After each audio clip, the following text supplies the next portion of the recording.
from the Journals of Margaret Meg, Halifax, 1927. To whoever finds these pages after I'm gone, I reckon there ain't much time left for me in this world. The desert takes what it wants, and my lungs have been filling with its dust for longer than most survive out here. Doctor from Tucson says consumption's taken hold. Don't much matter. I've lived 47 years longer than I had any right to. This ain't a plea for forgiveness. There are some stains the good Lord himself can't wash clean. This is just the truth, cold and hard as the iron I've carried most my life. Figured somebody ought to know it before the wind takes my name forever. I was born Margaret Ann Halifax in 1861, though most folks who've heard tell of me know a different name. Iron Mags, they called me. The Ghost Rider. The Lady Death. Names get tacked onto people out here like brands on cattle. Some you choose, others choose you. Red Rock Ridge was barely a town when I was a child, just a clutch of weathered buildings huddled against the brutal sun, halfway between nowhere and nothing. My pa worked the mines till the silver ran out, then took to drink when nothing replaced it. Ma did laundry for the few families who could pay, her hands cracked and bleeding from lye soap. We had 3 rooms and a shack at the edge of town. The roof leaked when it rained, which wasn't often. My brother Thomas died of fever when he was 4. I was 6, and remember how the box they put him in seemed no bigger than a loaf of bread. By 1871, the drought had lasted 3 years. Dust covered everything like a shroud. Most folks had moved on, but we stayed. Pa said our luck would turn. He always believed that, right up until he sold me. I remember that morning clear as yesterday, the way the light cut through the cracks in the walls, the smell of coffee grounds used too many times, Ma's eyes, red-rimmed and vacant, Pa standing in the doorway with a stranger, their voices low. Ma wouldn't look at me. "Come here, girl," Pa said finally. His voice sounded strange, like it was coming from underwater. The stranger was a big man with a beard the color of iron filings, wore a long coat despite the heat and smelled of tobacco and horse sweat. He had eyes small as rattlesnakes, set deep in a face weathered hard as saddle leather. "This her?" he asked, like I wasn't standing right there. Pa nodded, still not looking at me. "Bit scrawny," the man said, circling me slow. He grabbed my jaw, turned my face side to side. "Open your mouth." I looked to Pa, confused. "Do as Mr. Blackwood says, Margaret," Pa whispered. I opened my mouth. The man peered inside like he was inspecting a horse. "Arms up," he ordered. I raised my arms, feeling something cold slip into my stomach. The man prodded my ribs with thick fingers, grabbed my wrists, checked my palms. "Hands are soft. Never worked a day," he muttered. "How old?" 10, Pa answered. The man reached into his coat and pulled out a leather pouch. $30. That's fair. 40, Pa said weakly. "We agreed on 40. The man's face hardened. 35. Final offer. Pa swallowed and nodded. That's when I understood. My family was selling me like one of the chickens Ma sometimes traded for flour. $35. That's what my life was worth. "Pa?" My voice came out small. "Pa, what's happening?" Pa couldn't look at me. Ma had disappeared into the back room. "You're going with Mr. Blackwood," he said, his voice cracking. "He runs a traveling operation. Needs help with cooking and such. You'll send money home when you can." "I don't want to go," I said, as if that mattered. Mr. Blackwood's hand clamped down on my shoulder. "Get her things," he told Pa. "She don't have much," Pa mumbled, shuffling to grab the flour sack containing my spare dress and the doll Thomas had carved for me before he died. Mr. Blackwood shoved the sack into my arms. "Time to go, girl." I started crying then, begging Pa not to send me away. Ma came out finally, her face blank as stone. "You mind yourself, Margaret," she said, pressing a small Bible into my hands, "and you remember your Christian ways." I lunged for her, but Mr. Blackwood yanked me back by my hair. Pa took the money, his hands shaking. "You made a wise choice," Blackwood told him. "Girl like this, just another mouth to feed. She'll be put to good use." As Blackwood dragged me out the door, I saw something in Pa's eyes. Maybe shame, maybe relief. The door closed, and that was the last I saw of my family for 9 long years. There was no traveling operation, no cooking duties. Blackwood was a livestock trader, but his livestock included children, mostly girls, but some boys too. He had a wagon train that followed the cattle drives, providing services to the drovers, ranch hands, and anyone with coin. Some children were sold outright to brothels or remote ranches. Others he kept, renting them out along the trail. That first night I was thrown in a wagon with 4 other girls. The oldest couldn't have been more than 14. "Don't fight," she whispered to me as I sobbed. "It only makes it worse." I didn't understand what she meant. Not yet. We traveled 3 days before reaching a cattle camp. Blackwood dragged me from the wagon, my legs numb from sitting so long. The camp was a sprawl of tents and campfires, the air thick with the smell of unwashed bodies and cattle dung. Men stared as Blackwood pulled me past. "Fresh one," he called out. "Untouched. Starting bid at $5 for an hour." That night, I learned exactly what Blackwood had bought me for. I fought, screamed, bit, and clawed. It earned me a beating that left my ribs cracked and my face swollen. When they were done, they threw me back in the wagon like a broken toy. The older girl, Ruth was her name, cleaned my face with a rag. "Told you not to fight," she said softly. "I want to go home," I sobbed.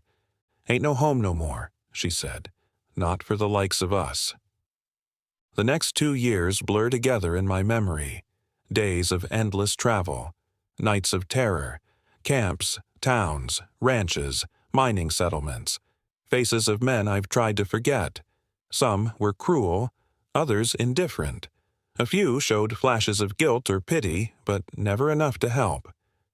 I learned to disappear inside my head, to be somewhere else while my body endured. I recited Bible verses Ma had taught me, counted stars, invented stories about a girl who could fly away from wagons and men's hands. I tried running twice that first year. The first time, they caught me before I'd gone a mile. The second time, I made it 3 days before a rancher found me hiding in his barn and returned me to Blackwood for a reward. After that second escape, Blackwood broke my left hand with a hammer, bone by bone, to make sure I'd never try again. The bones healed crooked. Even now, my fingers don't bend right. But something changed in me during those 3 days of freedom. I realized I wasn't born to be property. I began watching, waiting, learning. We had a cook with the wagon train, an old man named Jenkins. He'd been a sharpshooter in the war, or so he claimed. Sometimes, when Blackwood was occupied elsewhere, Jenkins would let me help with the cooking. He saw something in me, maybe the same thing I was beginning to see in myself.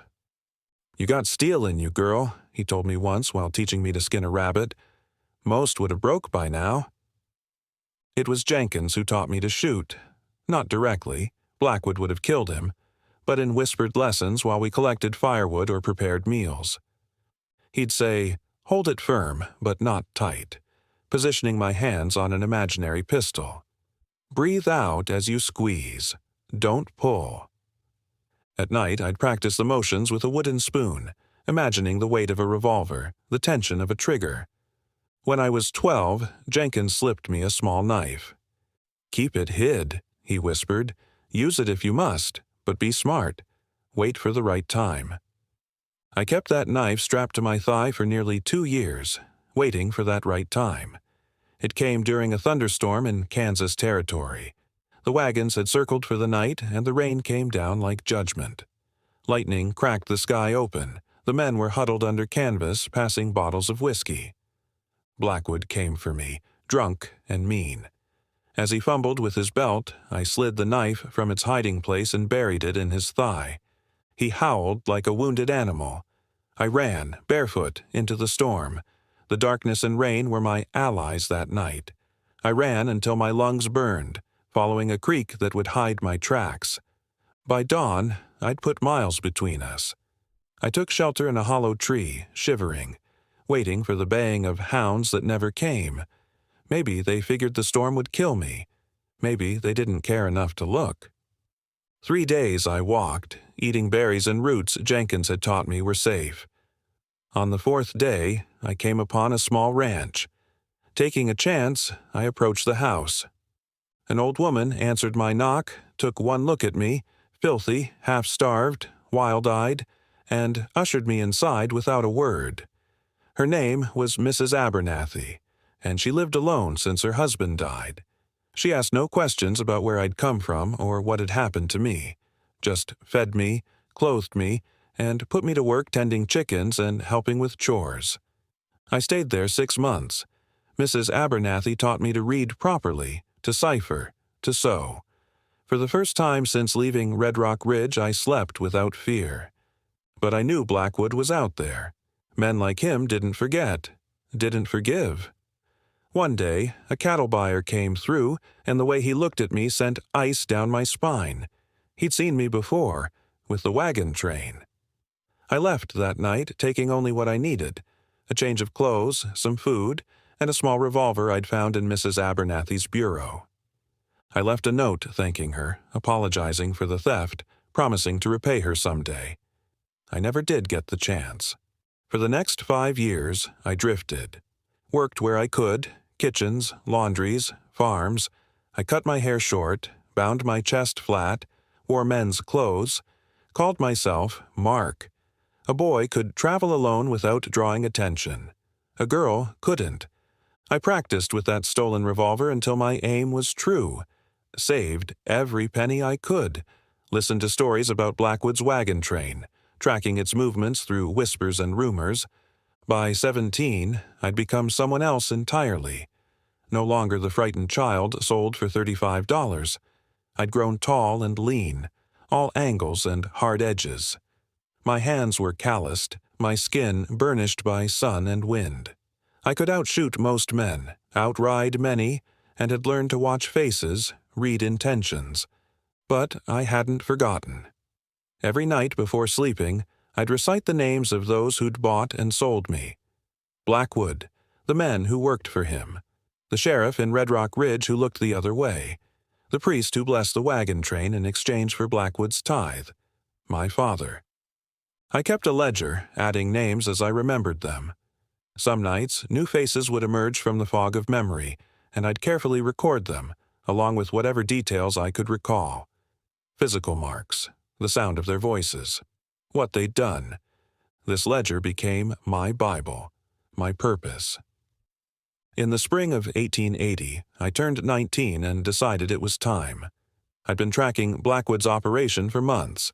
They'd established a more permanent base near Fort Smith, but still ran wagon trains along the cattle routes. Blackwood himself had grown rich, expanded his business. He had men working for him now, handling the day-to-day operations while he managed from a distance. I dyed my hair black, grew it out some, changed my style of dress, not quite a man's, not quite a woman's, something in between that made folks uncomfortable enough to avoid looking too closely. Bought a better revolver, a Colt .45 with pearl grips. It felt right in my hand, like it had been waiting for me. Then I headed back to where it all began, Red Rock Ridge. The town had grown in my absence. The railroad had come through, bringing new life and new business. There was a proper hotel now, 2 saloons, a bank. The shacks at the edge of town had been replaced by painted houses with picket fences. I took a room at the hotel under the name Margaret Smith. Spent days watching, listening, learning who was who and what had changed. My old home was gone, replaced by a tannery. My parents had moved to a small house near the church. Pa looked older than his years, stooped and gray. Ma seemed frozen in time, her face the same mask of resignation I remembered. They had a new life, it seemed. New children. I'd heard tell of a boy and a girl, both young enough to be born after I was sold. The sheriff was the same man, Hiram Bell, older now, with a belly that strained his belt and jowls that hung loose around his collar. I remembered him looking the other way when Blackwood's wagons came through town. Remembered him counting coins passed from Blackwood's hand to his. The priest, too, was still there. Father Michaels, a thin man with watery eyes who'd blessed the children in Blackwood's wagons while knowing full well what happened to them. He'd taken his payment in trade rather than cash. I watched them all for a week, learned their routines, their habits, checked and rechecked my ledger. Then I began. The first was a man named Carver. He'd been Blackwood's right hand, responsible for breaking in, the new acquisitions, as he called us. My sources told me he'd be passing through Red Rock Ridge on his way to Fort Smith, traveling alone. I waited at a bend in the trail 5 miles outside town. When I saw his horse approach, something cold and still settled in my chest. 9 years had passed, but I recognized him instantly. The same bushy sideburns, the same lazy eye, the same way of sitting a horse like he was afraid it might bolt. I stepped out from behind a boulder, revolver drawn. "Afternoon," I called. He reined his horse, squinting at me. "Something I can help you with, mister?" "Not a mister," I said, stepping closer. "Look again." Confusion crossed his face, then slowly, recognition. His good eye widened. "Margaret," he whispered. "You remember my name," I said. "I'm flattered." His hand twitched toward his gun belt. I fired before he could draw, the bullet taking him in the shoulder. He tumbled from his horse, howling. I walked toward him, calm as still water. He scrambled backward, clutching his bleeding shoulder. "Now, hold on," he gasped. "Whatever grievance you think you got—" "Grievance?" The word tasted bitter. "Is that what you call what you did to me? To all those children?" "I was just following orders," he whimpered. "It was Blackwood's operation. I just worked for him." I pulled the ledger from my coat, opened it to the page with his name. "Samuel Carver," I read. "First night out of Red Rock Ridge. Said breaking me in was just business. Sold me to 3 different men that same night." "Please," he begged. "I got a family now. Kids of my own." "Good for you," I said, and put a bullet through his head. I felt nothing as I watched him die. No satisfaction, no relief. Just a cold, hollow space where I thought vengeance would fill me up. I took his horse, his money, his guns, left his body for the coyotes. In my ledger, I marked his name with a single word: done. Word travels fast in small places. Within days, stories spread about a stranger in town, someone asking questions about Blackwood's old operation. I kept to myself, but made sure certain people noticed me. Wanted them looking over their shoulders, jumping at shadows. The second name in my ledger was easier to find. Clayton Reed, the cattle foreman who'd arranged for Blackwood's wagons to follow his drives, taking a cut of the profits. He'd retired to Red Rock Ridge, owned the largest saloon in town now. The Resting Bull, they called it. I walked in during the busiest time of evening. The piano player was pounding out some tinny tune, and the room was thick with smoke and laughter. Reed sat at a corner table playing cards with the town's prominent men. The mayor, a banker, the owner of the general store. I took a seat at the bar, ordered whiskey, watched him in the mirror behind the bottles. He was fatter now, his once black beard streaked with gray, but his laugh was the same, a wheezing, wet sound that carried across the room. When the hand finished, I approached his table. "Mr. Reed," I said quietly, "might I have a word?" He looked up, annoyed at the interruption. "Do I know you?" "Not anymore," I said, "but you once paid good money for an hour of my time." His eyes narrowed, then widened in shock. The other men at the table shifted uncomfortably. "Gentlemen," Reed said, forcing a smile, "give us a moment, would you?" They gathered their chips and moved away, glancing back curiously. Reed's smile vanished the instant they were gone. "Whatever you want, you won't get it. I'm a respected businessman now." "I don't want anything," I said, sliding into an empty chair. "Just to deliver a message." "From who?" I pulled out my ledger, placed it on the table between us. "From all of us." His face paled as I opened it, revealing page after page of names. The girls from the wagons, dates, places, men who'd bought them. "Jesus Christ," he whispered. "He can't help you," I said. Reed's hand moved beneath the table. I heard the click of a derringer being cocked. "I'll shoot you right here," he hissed. "You won't live long enough to pull that trigger," I said, my own revolver already aimed at his gut beneath the table. "But go ahead and try. I don't mind dying, long as I take you with me." A bead of sweat rolled down his temple. "What do you want?" "I want you to know we remember," I said. "Every girl in those wagons. We remember your face, your name, what you did." "That was business," he said, his voice shaking. "Just business." "This is business too," I replied and pulled the trigger. The shot was muffled by the table between us. Reed's eyes widened in surprise. He looked down at the spreading stain on his shirt, then back at me. "Why?" he gasped. "You know why." The saloon erupted in chaos. I slipped out the back door during the confusion, vanishing into the night. By morning, everyone in town knew that Clayton Reed had been murdered by a mysterious stranger. Some said a man, others a woman dressed as a man. Sheriff Bell organized a search party, but their hearts weren't in it. Reed hadn't been well liked, despite his money. Too many people remembered how he'd made his fortune. Father Michaels was next. This one I took my time with. I attended Sunday service, sat in the back pew, watched him deliver his sermon on the wages of sin. His eyes passed over me without recognition.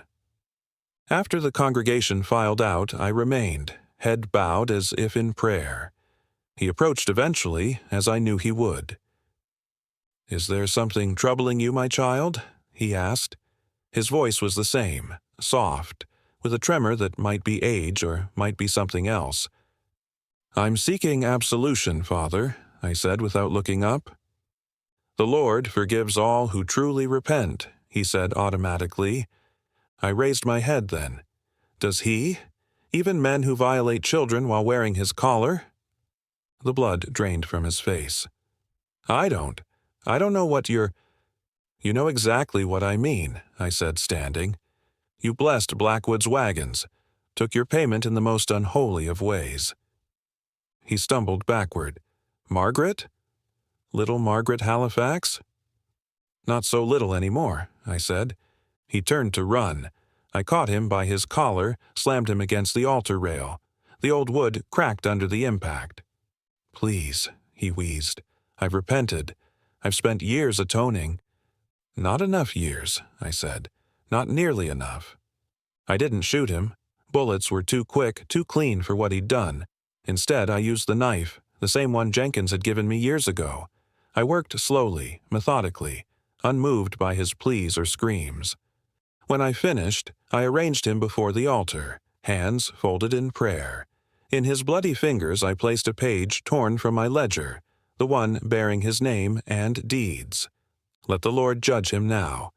Sheriff Bell was harder. He'd grown cautious after Reed and the priest, kept deputies around him, slept at the jail instead of his home. But every man has habits he can't break. For Bell, it was his weekly visit to a widow on the edge of town. Every Thursday afternoon, rain or shine. I waited in her bedroom closet, listened to them rut like animals, waited until he was sprawled across her bed, naked and vulnerable, while she went to fetch water to clean up. When the door closed behind her, I stepped out. "Afternoon, Sheriff," I said. He jackknifed upright, grabbing for a gun that wasn't there. "Who the hell?" "You don't remember me," I said. "I was just another girl in Blackwood's wagons. But I remember you, taking your cut, looking the other way." Recognition dawned slowly in his piggy eyes. Halifax's girl. Christ Almighty. "You've been saying that name a lot lately," I remarked. "First Reed, then Father Michaels. Now you. almost like you're all expecting judgment. Listen, he said, reaching for his clothes. Whatever you think happened. I don't think, I cut him off. I know, I was there.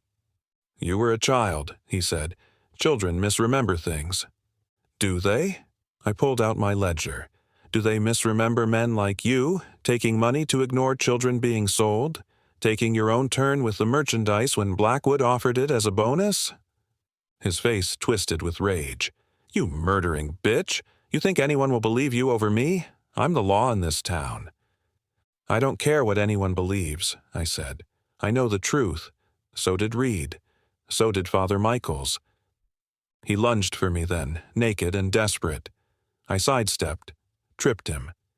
He sprawled face first on the floor. Before he could rise, I pressed my boot between his shoulder blades, the barrel of my revolver against the back of his head. I've got a list, Sheriff, I said quietly. You're on it. So is my father. So are 37 other men who bought and sold children like cattle. I'm working my way through it, one by one. You won't get away with this, he grunted against the floorboards. I already have, I replied and pulled the trigger. The widow returned to find him dead on her bedroom floor, a page from my ledger stuffed in his mouth. By nightfall, the town was in an uproar. Vigilance committees formed. Doors were locked, windows barred. I walked through it all like a ghost, unseen, untouchable. Only one name remained in Red Rock Ridge, my father. I watched the house for days, saw my mother hanging laundry in the yard, saw children playing, a boy of about 8, a girl perhaps 5, my half-siblings, born after I was gone. They looked happy, carefree. The girl had my mother's eyes. Pa worked at the livery now, mucking stalls and shoeing horses. He drank less than before, came home at regular hours. From all appearances, he'd become the father he never was to me. I followed him one evening as he walked home. He took a detour, stopping at the small cemetery on the hill overlooking town. I watched from the shadows as he knelt before a simple wooden marker. Curious, I approached after he left. The marker bore a single name, Margaret Ann Halifax. Below it, the dates, 1861 to 1872. They thought I was dead, or wanted to believe I was. I laughed then, a harsh sound that scattered crows from nearby trees. They'd buried me, mourned me, moved on. All while I endured hell with their blessing. That night, I waited in their house, seated at the kitchen table when they returned from a church social. The children were staying with friends.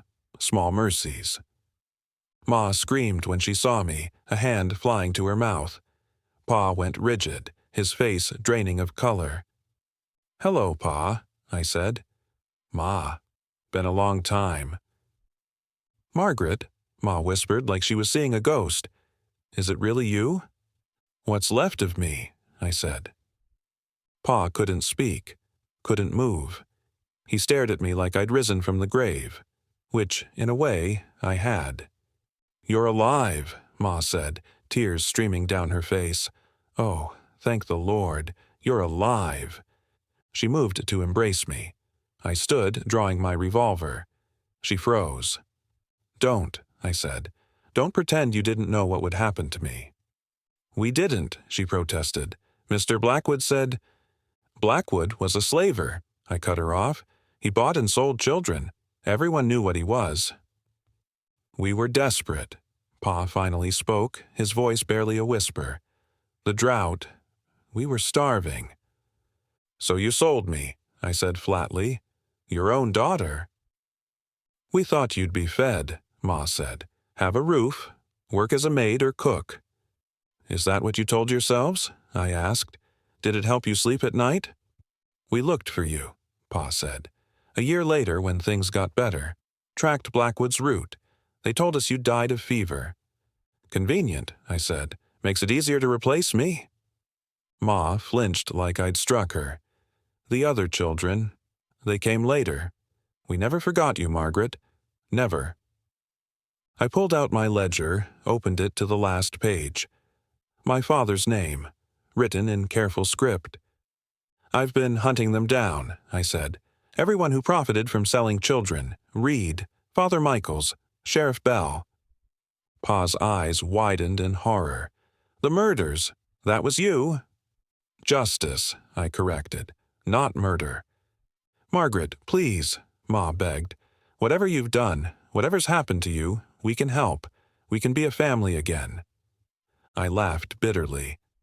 Family? I stopped being family the moment Pa counted out $35 and called it fair. "I've regretted it every day since," Pa said, his voice breaking. "Not a night goes by. I don't see your face, hear your voice crying as they took you." "That makes two of us," I said. I raised the revolver, aimed it at his heart. He didn't flinch, didn't beg, just closed his eyes, waiting. Ma threw herself in front of him. "If you want to kill him, you'll have to kill me too." I looked at her, really looked at her for the first time, the gray in her hair, the lines etched around her eyes and mouth, the fierce, desperate love on her face. Not for me, but for him, for the man who'd sold their daughter. Something inside me cracked then, not softened but shattered like ice on a spring river. "You're not worth the bullet," I told them. "Either of you." I lowered the gun, tucked away my ledger. "I came back to kill you," I said to Pa, "to finish my list. But you're already dead inside, aren't you? Living with what you did." He nodded slowly, tears tracking down his weathered face. "The children," I said. "My siblings. Do they know about me?" "They know they had a sister who died," Ma said quietly. "Nothing else." "Keep it that way," I said. "Let them believe in a world better than the one we know exists." I moved toward the door, paused with my hand on the latch. "I won't be back," I said, not looking at them. "Tell whatever story helps you sleep at night. But remember this, I survived. Not because of you, but in spite of you." I walked out into the night, leaving them with their guilt and their ghosts. By morning, I was miles away, riding toward the next name on my list. That was 47 years ago. I continued my hunt for many years, tracking down every name in my ledger. Some were already dead when I found them. Others died by my hand. A few, very few, showed true remorse, had tried to make amends.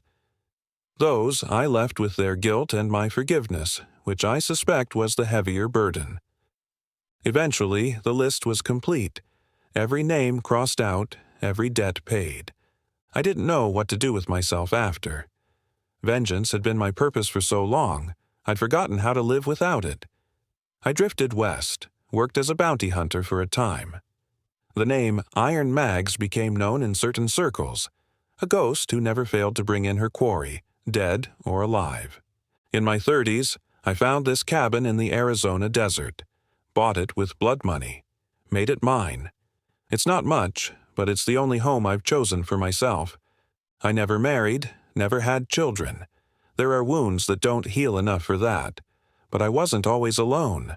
There have been companions over the years, men and women who saw past the scars, who understood the silence.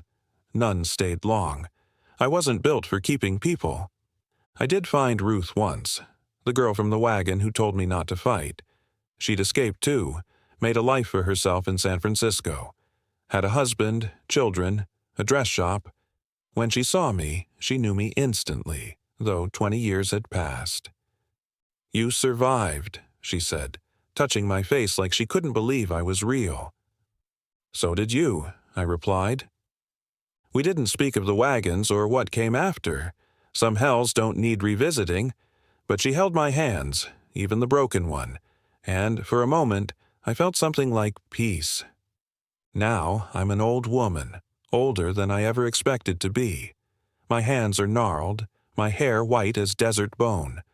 The revolver that served me so faithfully rests in a drawer, unused for decades. Sometimes I wonder if I became as monstrous as the men I hunted, if vengeance corrupted whatever innocence survived those wagons.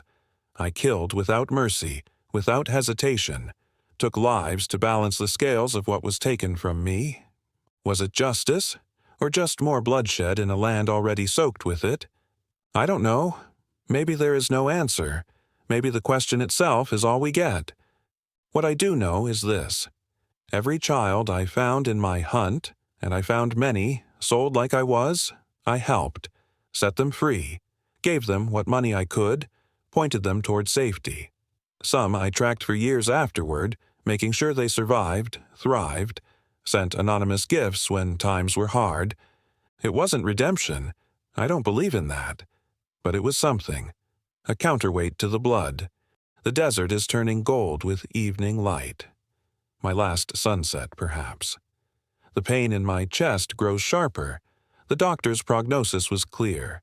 Not long now. I'm not afraid of dying. I've been dead before. That day Pa counted $35 and called it fair. Everything since has been borrowed time, stolen moments. If there's judgment waiting for me, so be it. I'll face it standing, the way I've faced everything else. If you're reading this, stranger, know that this is not a confession seeking absolution. It's just the truth of a life lived hard and mean in a hard, mean world. Take from it what lessons you will. My name is Margaret Ann Halifax. I was sold for $35. I survived. That's enough epitaph for anyone.